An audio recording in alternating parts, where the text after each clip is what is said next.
Setia ya sampai mati ya. Nah, yang udah murtad ini kembalilah. Kembalilah, tak ada yang kamu peroleh di luar Yesus.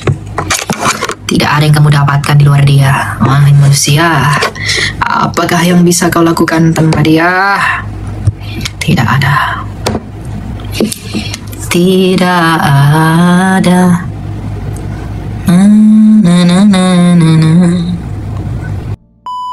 Silakan Rofila. Halo Rofila. Halo. Silakan, mau tanya apa, Bu? Ini aku kan mau cerita dulu ya Kak. Dulu kan aku pernah Kristen ya Kak. Kenapa? Pernah agamanya pernah Kristen tapi ikut ibu saya. Kan sekarang saya kan ikut suami terus pindah Islam gitu. Selama 5 tahun ini saya langsung ingin kembali, tapi aku udah kata komen Kak ini Katolik gitu. Itu kalau menurut Kak Elia gimana sih tanggapannya kalau saya ingin masuk ke Katolik gitu loh. Oke. Perumpamaan tentang anak yang hilang. Anak yang hilang itu tidak ditolak ketika dia mau kembali. Kamu mau ke Katolik, ke Protestan, ke Ortodoks, silahkan, nggak apa-apa. Tapi kamu kembali ke pangkuannya Kristus.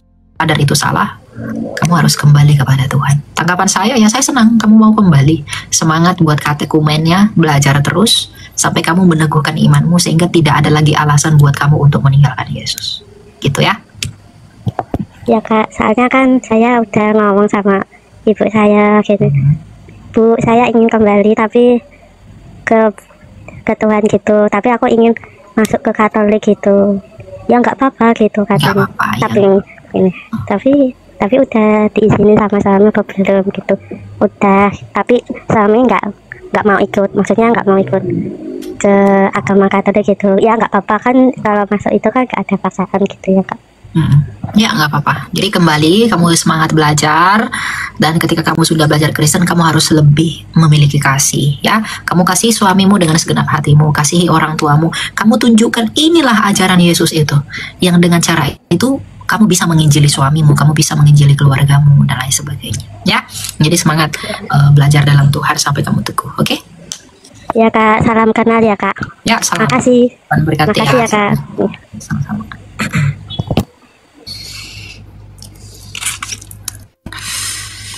Gitu ya. Jadi setia ya sampai mati ya. Nah, yang udah murtad ini kembalilah. Kembalilah, tak ada yang kamu peroleh di luar Yesus. Tidak ada yang kamu dapatkan di luar Dia. Wahai manusia, apakah yang bisa kau lakukan tanpa Dia? Tidak ada. Tidak ada. Ya, halo, salam. Shalom. Salam Kak Lia.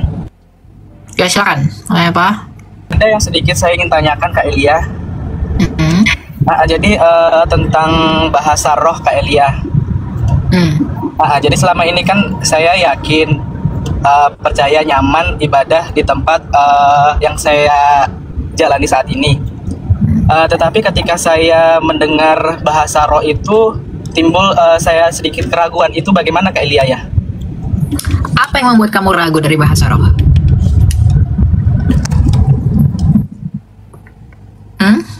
Jangan keluar dari aplikasi, saya nggak bisa dengar. Iya Kak Elia, halo. Ya, apa yang buat kamu ragu dengan bahasa roh? Padahal apa kamu yang ragu? Aduh, jatuh lagi aku. Mungkin karena saya belum mengerti kali Kak Elia ya tentang bahasa roh itu Kak Elia. Iya. Jadi begini, apakah bahasa roh itu ada? Ada sampai sekarang. Tetapi bahasa roh yang bagaimana? Ya. Yang pertama dalam 1 Korintus 14 ayat 13 dikatakan bahasa roh yang ditafsirkan. Jadi harus dimengerti. Bahasanya nggak bisa diterjemahkan, tapi bisa ditafsirkan. Itu yang pertama. Dan yang kedua, kalau digunakan dalam gereja harus setidaknya 2-3 orang bergantian, tidak boleh rame-rame. Ya, lalu kemudian setelah itu dia harus tujuan dari bahasa roh ini adalah untuk membangun jemaat. Jadi yang pertama itu harus ditafsirkan, yang kedua bergantian, dan yang ketiga dipergunakan untuk membangun jemaat. Kalau dipergunakan secara pribadi, nah dalam 1 Korintus 14 tadi dikatakan kalau dia digunakan secara pribadi, dia harus berdoa kepada Tuhan agar apa? Agar kepadanya diberi karunia menafsirkan dari bahasa roh itu. Itu bahasa roh yang benar, itu bahasa roh yang baik. Ya, ini enggak perlu sebenarnya enggak perlu khawatir dan lain sebagainya, hanya saja penggunaannya perlu diperhatikan agar tidak menyandung orang percaya. Itu bahasa roh itu kita pelajarin atau memang nggak bisa dipelajari? Bahasa roh itu adalah karunia dari roh, itu nggak bisa dipelajari. Jadi kalau ada orang mengatakan bahasa roh bisa dipelajari, itu salah. Bahasa roh itu dianugerahkan. Makanya kan bahasa roh disebut salah satu dari karunia-karunia Roh Kudus yang tujuannya adalah untuk penginjilan. Jadi Roh Kudus bisa mengaruniakan bahasa roh, mengaruniakan bernubuat, penyembuhan dan lain sebagainya. Itu tujuannya untuk penginjilan.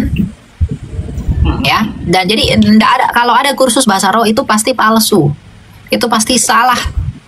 Bahasa roh kok dipelajari? Bahasa roh itu diberikan menurut dari kehendak Roh Kudus yang mengaruniakan itu kepada dia, sesuai dari tujuan dan misi dari Roh Kudus itu melalui orang itu, sehingga dia mengaruniakan bahasa roh. Sama seperti dalam Kisah Rasul 2 misalnya, ya. Dalam Kisah Rasul 2 dikatakan ada para murid yang berbahasa roh. Nah, Roh Kudus ini mengaruniakan bahasa roh kepada para murid pada peristiwa Pentakosta. Para pendatang. Jadi para pendatang yang mendengarkan para rasul ini berbicara, jadi mendengarkan Injil melalui bahasa rohnya mereka. Sehingga para rasul itu bisa tiba-tiba berkata-kata dengan bahasa orang pendatang itu yang isinya adalah Injil. Jadi Roh Kudus itu mengaruniakan bahasa roh kepada para murid untuk menginjili para pendatang yang datang pada waktu Pentakosta itu. Itu tujuannya, ya. Oke. Thank you Kak Elia informasinya untuk sedikit jamuan untuk kami. Oke ya. Oke Kak Elia. Oh iya. Itu ya untuk bahasa roh. Harus berhati-hati penggunaannya agar tidak menyandung orang yang lain. Begitu.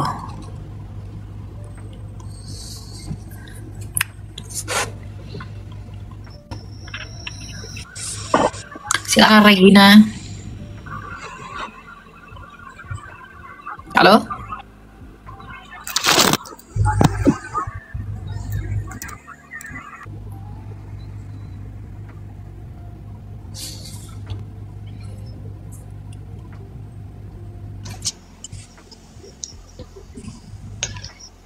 Silakan, it's me.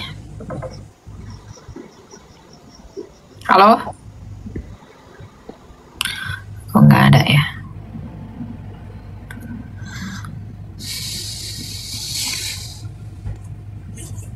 Minta uang. Silakan, Anit. Selamat malam. Ya, silakan. Mau tanya apa, Pak? Oke. Jadi ini sebenarnya penasaran aja sih. Ini mungkin nggak relate sama keimanan atau apa, tapi cuma penasaran aja. Karena kan sekarang lagi banyak banget nih isu-isu tentang bentuk bumi ya. Nah, kalau dari menurut pengetahuan Elia dan juga mungkin dari Alkitab sendiri itu tuh seperti apa sih sebetulnya bentuk bumi itu menurut Alkitab, menurut Elia? Bentuk bumi itu menurut kita bulan. Yesaya 40 ayat 22. Bumi itu bulan. Jadi dan juga jangan itu bermain apa di belakang. Yang bising-bising itu kurangi dulu. Tuh ngapain kalau kalian di belakang itu? Enggak, ini anak-anak. Nah, jadi Jangan. dan juga satu lagi, menurut Alkitab sendiri itu, apakah memang, maaf anak saya, apakah di bumi itu pusat dari segala sesuatunya atau memang ada planet-planet lain gitu. Seperti mungkin ya ada juga kan teori-teori yang mengatakan kalau memang bumi itu ya dia ada planet-planet lain dari mengelilingi matahari, atau memang kita itu sentralnya gitu. Bumi itu adalah sentral dari ada kehidupan, cuma ada di kita aja gitu loh. Nggak ada dikatakan di Alkitab bumi itu menjadi sentral, bukan. Cuma sebelum masanya Galileo Galilei, orang-orang dulu itu berpaham geosentris. Makanya di dalam Alkitab Perjanjian Lama seolah-olah bumi itu menjadi pusat, tetapi itu adalah bulan. Dan kemudian apa yang dikatakan Yesaya itu dibuktikan dengan yang ditemukan oleh para cendekiawan saintis ini. Nah, masalah apakah Tuhan menciptakan planet-planet lain dan lain sebagainya? Alkitab berkata bahwa Allah membentangkan langit dengan segala bintang-bintang dan lain sebagainya. Hanya saja Alkitab tidak menegaskan bahwa tentang berapa jumlah planet dan lain sebagainya. Itu Alkitab tidak mengatakan tentang itu. Karena tujuan Alkitab itu ada bukan untuk itu. Tujuan Alkitab itu adalah untuk menyatakan kepada manusia bahwa manusia ini diciptakan begitu berharga, tapi manusia itu memilih untuk keluar dari Allah melalui dosa, maka Tuhan memulihkan kembali melalui Yesus Kristus untuk kembali kepada tujuan yang semula, yaitu Eden tadi. Ya, jadi bisa saya katakan bahwa planet-planet lain yang ditemukan dalam segala sesuatu yang ada di semesta ini itu adalah bukti kebesaran dan keagungan Allah. Meskipun kita tidak tahu apa yang ada di dalamnya dalam hal urusannya dengan Tuhan, tetapi urusan kita dengan Allah itu tentang ya bumi kita ini yang kita tahu. Ya, tetapi kita perlu mengakui ada pergembangan pandangan. Ya dulu orang melihat bumi, waduh kok nggak ada bentuk lengkungannya, jadi dikatakan dataran bumi apa segala macam. Tapi Yesaya sudah mengatakan bumi itu bulat, padahal waktu itu dia belum punya alat untuk membuktikannya. Masalah apa yang menjadi pusat peredaran, apakah matahari atau bumi kah yang mengelilingi atau matahari yang mengelilingi, Alkitab tidak bicara tentang itu. Ya. Oke Kak, thank you penjelasannya. Cuman sebenarnya yang mau nanya saya sih. Itu suami aku. Selama ini aku Kristen ya, suami juga Kristen. Puji Tuhan kita Kristen sih. Jadi selama ini tuh kayak aku tuh mau nanya tentang ini tuh kayak tentang perpuluhan. Nah biasanya kan aku tuh dulu gerejanya itu Betel. Kalau sekarang aku udah pindah kayak di JPCC lah. Aku tinggalnya kan di Jakarta. Nah sampai sekarang tuh kayak aku tuh selalu bingung nih ya, dulu waktu gereja di GBI gitu kayak tentang perpuluhan itu kayak kewajiban, kayak misalnya kan kayak kita itu diwajibkan begini harus kasih perpuluhan, pokoknya kayak 1/10 dari gaji kamu, dari hasil kamu itu harus kamu kasih sama pendeta, sama harus kamu kasih sama Tuhan. Terus kayak aku kan kayak sering dengar khotbah juga kan, kadang kayak lewat gitu dari TikTok kan, kayak perpuluhan itu sebenarnya tidak untuk sekarang itu sebenarnya tidak terlalu diwajibkan. Karena kenapa ya, orang-orang dulu itu memang membutuhkan dulu ya pada masa pokoknya sebelum masa sekarang ini gitu ya. Cuman kan kalau dulu itu katanya perpuluhan itu diwajibkan, tapi bukan dalam bentuk uang ya, tapi dalam bentuk kayak domba gitu, tapi yang benar-benar bersih. Benar ya Kak ya. Nah kalau sekarang itu kayak sampai sekarang tuh masih kayak belum ini sih ke aku baik suami, kayak perpuluhan itu harus gitu diwajibkan, bagaimanapun gitu kita kerja apa gitu 1/10 dari penghasilan kita itu harus kita kasih gitu. Gimana kira-kira nih Kak tanggapannya? Apa memang di masa sekarang ini kita harus ngasih apa gimana? Aku tahu sih memang itu sebenarnya kerelaan kita, cuman kan kayak masih kayak masih belum ini di hati, kayak ngeganjal aja gitu loh, belum ada yang benar-benar kasih penjelasan gitu sama kita. Kenapa kita harus wajib bayar perpuluhan seperti itu sih? Ya, masalah persepuluhan apakah itu berlaku atau enggak, itu sudah dibatalkan oleh kematian Yesus. Jadi secara seremonial apakah berlaku? Enggak berlaku lagi itu. Karena orang Lewi udah enggak ada, bait Allah pun udah enggak ada. Bait Allah, Lewi yang melayani di bait Allah, Lewinya sudah tidak ada, kemudian bait Allahnya juga sudah hancur oleh Jenderal Titus pada tahun 70 Masehi di Yerusalem. Jadi apakah persepuluhan ini berlaku? Enggak. Karena persepuluhan ini awalnya adalah perintah Tuhan agar diberikan kepada orang Lewi. Karena dulu Tuhan itu membagi-bagi tanah kepada 12 suku bangsa Israel, hanya Lewi yang nggak dapat tanah. Tetapi karena mereka tidak dapat tanah warisan, maka karena mereka tidak dapat tanah warisan itu, agar mereka bisa tetap hidup, maka masing-masing suku itu berikan 10% ke si Lewi agar mereka bisa makan. Jadi persepuluhan itu esensinya adalah untuk membantu orang Lewi yang melayani di Bait Allah agar mereka bisa makan, mereka bisa tetap hidup. Itu esensinya. Ya, dan sekarang menurut aturan itu, apakah persepuluhan masih berlaku? Oh enggak, wong Lewi udah enggak ada, Bait Allah juga enggak ada. Tapi apakah dengan demikian kita tidak memberi kepada gereja? Itu salah. Kamu wajib memberi kepada gereja. Tetapi prinsip memberi itu apa?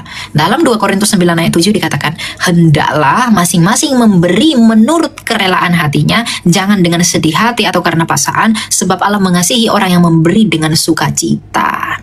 Jadi perpuluhan di perjanjian baru itu bukan tentang jumlah, tapi tentang prinsip. Kamu memberi kepada Allah sebagai syukurmu, bukan dengan sedih hati dan paksaan, dan juga oleh karena panggilanmu untuk melayani Allah. Jadi bukan tentang gajimu 5 juta kasih 500 ribu, gajimu 10 juta kasih 1 juta, gajimu begitu, persis perhitungannya begitu, bukan. Kalau yang seperti itu enggak berlaku. Tetapi kamu wajib memberi kepada gereja, wajib. Tapi jumlah yang kamu beri itu hendak diatur berapapun. Ya berilah menurut kerelaan hatimu, berilah menurut berapa yang dibebankan oleh hatimu. Itu prinsip memberi. Rasul Paulus menasihati jemaatnya agar memperhatikan hamba Tuhan. Maka kita pun sebagai jemaat harus memperhatikan hamba Tuhan. Dan kita memberi menurut kerelaan dan kemampuan kita kepada hamba Tuhan itu. Dan hamba Tuhan pun tidak boleh curang, memaksa menggunakan dalil-dalil perpuluhan untuk keuntungan pribadinya. Jemaatnya tidak makan, dia punya banyak duit. Jemaatnya nggak punya duit, dia paksa 10% dan lain sebagainya agar dia bisa makan. Itu tidak boleh. Jadi jemaat itu harus memberi menurut kerelaan hati kepada hamba Tuhan, dan hamba Tuhan harus menerimanya dengan kerelaan hati. Karena bagaimanapun juga, jemaat memberi oleh karena Kristus, pendeta melayani oleh karena Kristus. Jadi bukan orientasi pada perpuluhan itu. Bukan berarti saya mengatakan persepuluhan tidak berlaku, maka saya mengatakan bahwa tidak perlu memberi ke gereja. Bukan begitu maksudnya. Kamu tetap memberi, tapi jumlahnya itu ya yang dibebankan oleh hatimu. Percuma kamu beri banyak, tapi hatimu sedih, itu tidak ada manfaatnya. Kamu memberi tapi dengan paksaan, itu tidak ada manfaatnya buatmu. Tapi kalau kamu memberi dengan sukacita, itu akan membuat kamu semakin mengasihi Allah. Begitu loh. Jadi bukan masalah jumlah, tapi masalah prinsip. Kamu memberi kepada Allah sebagai rasa syukurmu. Justru sebenarnya di perjanjian baru bukan masalah persepuluhan lagi yang ditekankan, tapi tentang hidupmu. Dalam Roma 12 dikatakan hidupmu adalah persembahanmu. Hidupmu yang harus kamu berikan sebenarnya, hatimu. Bukan lagi uangmu. Jadi jangan bergumul tentang uang. Lihat para rasul. Apakah mereka kasih persepuluhan? Enggak. Dia kasih hidupnya. Dia kasih nyawanya.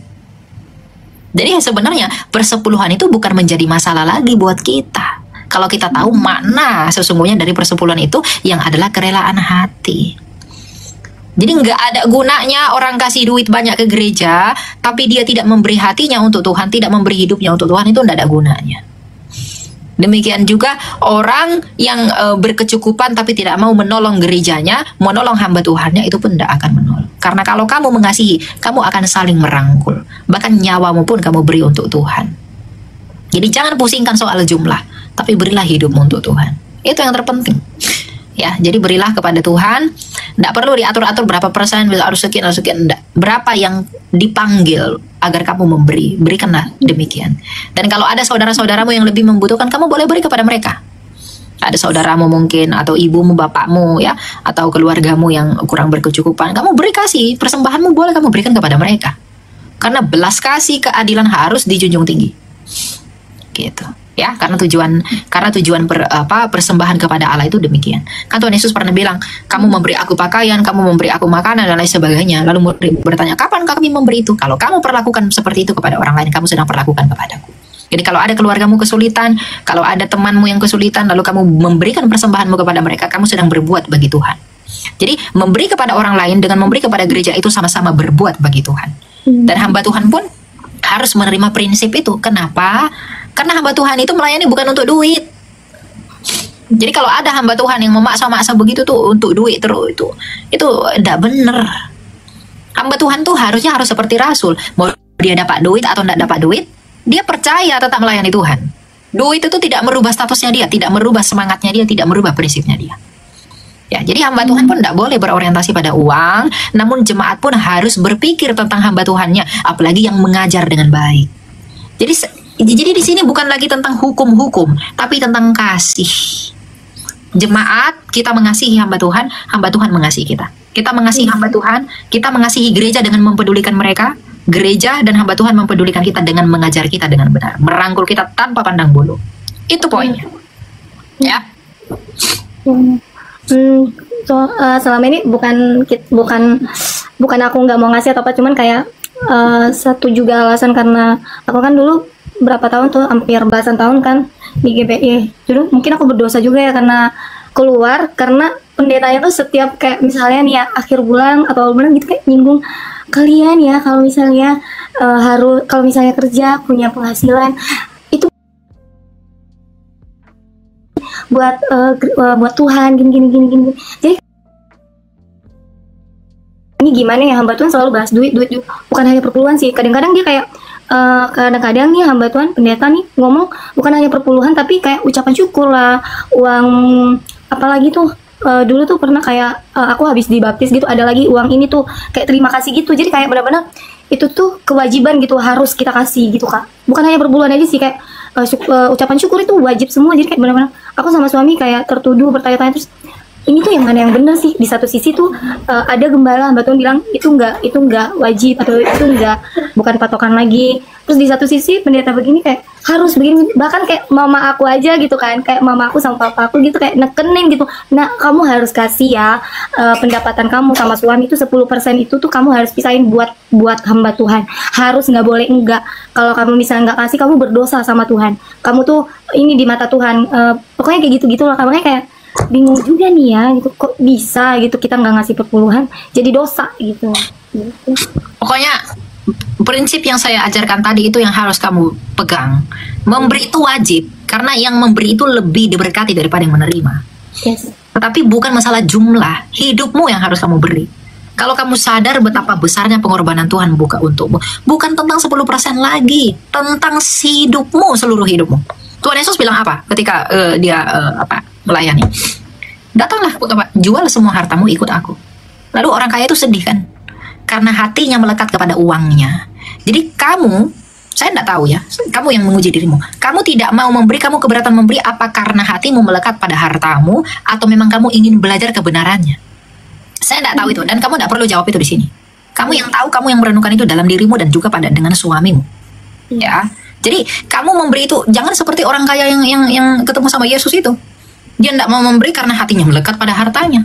Bukan sih. Nah, jadi uji dirimu, lihat kembali apa yang menjadi alasan demikian. Nah, ini bukan hanya untuk jemaat juga. Jadi jemaat ini bukan hanya perkara 10%, tapi sebenarnya tentang hidupnya dia. Tetapi dalam hal memberi itu pun prinsip tadi sudah diajarkan, berilah menurut kerelaan hatimu. Ya, agar apa? Mengapa perlu memberi menurut kerelaan hati, bukan berdasarkan jumlah? Agar itu berguna bagimu. Kamu memberikan banyak, tapi kamu terpaksa, apa yang bisa? Apakah itu dapat menolongmu? Itu nggak bisa menolongmu. Jangan kira Tuhan butuh duitmu. Nggak. Gitu. Nah, hamba Tuhan itu sebenarnya nggak perlu takut untuk nggak makan, sehingga dia perlu singgung persepuluhan, singgung ini. Hamba Tuhan tuh nggak perlu takut untuk itu. Oh, nanti apa untuk bayar ini, bayar apa segala macam dan lain-lain. Nggak perlu pusingkan itu sebenarnya. Kalau kamu tulus melayani Tuhan, kamu tulus mengembalakan domba-domba milik Allah, Tuhan sendiri akan menggerakkan jemaatmu untuk berperkara dengan perkaramu. Menjawab untuk itu. Hamba Tuhan sekarang tuh pesimis dengan Tuhan. Orang mengerti. Ya, jadi hamba Tuhan tuh sebenarnya tidak perlu struggle untuk itu. Kalau hamba Tuhannya tulus melayani Allah, Tuhan sendiri akan tolong. Amin. Masa Tuhan tidak tolong hamba Tuhan yang menggembalakan domba-dombanya, gitu kan? Benar-benar. Nah, gitu. Jadi hamba Tuhan pun tidak perlu risau, sehingga kadang kesannya berbicara membuat jemaat menjadi tersandung, terkesan memaksa lah, inilah sebagainya. Ya, kamu juga tahu bahwa di akhir zaman akan banyak guru-guru palsu. Ini kita lihat ya. Di dalam 2 Yohanes, saya tadi baru baca di dalam 2 Yohanes. Nih. Dikatakan demikian. Ini tentang pengajaran palsu, ya. Kan Yohanes ya, 2 Petrus. Nah, dikatakan demikian, ya. 2 Petrus 2 ayat 2. Banyak orang akan mengikuti cara hidup mereka, mulai ayat 1. Sebagaimana nabi-nabi palsu dahulu tampil di tengah-tengah umat Allah, demikian pula di antara kamu akan ada guru-guru palsu. Mereka akan memasukkan pengajaran-pengajaran sesat yang membinasakan, bahkan mereka akan menyangkal penguasa yang telah menebus mereka, dan dengan demikian segera mendatangkan kebinasan atas diri mereka. Banyak orang akan mengikuti cara hidup mereka yang dikuasai hawa nafsu, dan karena mereka jalan kebenaran akan dihujat. Karena serakahnya guru-guru palsu itu akan berusaha mencari untung dari kamu dengan cerita-cerita isapan jempol mereka. Untuk perbuatan mereka itu hukuman telah lama tersedia dan kebinasan akan tertunda. Makanya kita sebagai jemaat, kita perlu baca kitab suci agar tidak mudah dipengaruhi oleh guru-guru palsu. Banyak guru-guru palsu mengarang cerita, tujuannya duit. Mengarang ini, tujuannya mengambil duit itu juga. Oh, saudara saya diberi penglihatan begini-begini. Ujung-ujungnya minta duit. Ujung-ujungnya jemaat, kamu harus kasih begini dan lain sebagainya. Saya dapat penglihatan jemaat yang begini harus memberi saya begini. Itu cerita yang tidak perlu sebenarnya untuk dipikirkan, tapi harus ditolak. Karena tidak ada yang begitu. Benar. Nah, makanya saya katakan lihat dari pengajarannya. Kalau hamba Tuhanmu itu mengajari kamu dengan sungguh-sungguh, kamu pun harus tergerak memang untuk memberi. Kalau hamba Tuhanmu itu sungguh-sungguh dalam mengajar, melayani kamu dengan tulus, ya kamu juga dan saya juga harus peduli kepada hamba Tuhan yang seperti itu. Jadi jangan mengabaikan, kata Elia perpuluhan tidak berlaku, maka saya tidak perlu memberi. Persepuluhan tidak berlaku lagi, bukan berarti kamu tidak memberi. Kamu wajib memberi, tetapi prinsipnya beri menurut kerelaan hatimu. Bukan lagi hitung-hitungan matematika, tapi tentang prinsip dalam hatimu untuk memberi. Itu yang terpenting. Jadi bukan lagi karena dorongan. Nah, hamba Tuhan pun yang mengembalakan di gereja pun jangan takut kalau jemaatmu itu kurang memberi perpuluhan seperti yang kamu mau. Kalau kamu sungguh-sungguh mengembalakan domba-domba milik Allah, Tuhan sendiri yang akan mencukupkan pengembalaanmu itu. Burung-burung di udara aja dipelihara sama Tuhan. Apalagi kamu yang mengembalakan. Petrus nggak pernah bermasalah dengan perpuluhan. Paulus apalagi? Rasul mana yang pernah menyinggung-nyinggung perpuluhan? Nggak pernah. Mereka nggak pernah mengeluh. Mau Paulus di penjara, si ini dipenggal ini, mereka nggak pernah mengeluh masalah perpuluhan kan? Iya. Tapi karena mereka tahu lebih dari perpuluhan kuberikan buat Allah, yaitu hidupku, maka mereka nggak risau. Kalau hamba Tuhan sudah memberi hidupnya untuk Tuhan, dia nggak perlu pusing tentang perpuluhan. Mau dia makan nggak makan, uang hidupnya buat Tuhan kok. Kan begitu kan? Gitu. Jadi ya hamba Tuhan pun harus berhikmat dalam hal itu, dan jemaat pun harus berhikmat juga dalam hal itu. Jadi ini bukan tentang hukum dan aturan lagi, tapi tentang kasih di antara jemaat dan hamba Tuhan, ya. Gereja. Ya. Thank you Kak, ya penjelasannya udah clear sih. Ya. Bagus banget, dan aku lebih terbuka aja sekarang pikirannya sih. Thank you ya Kak.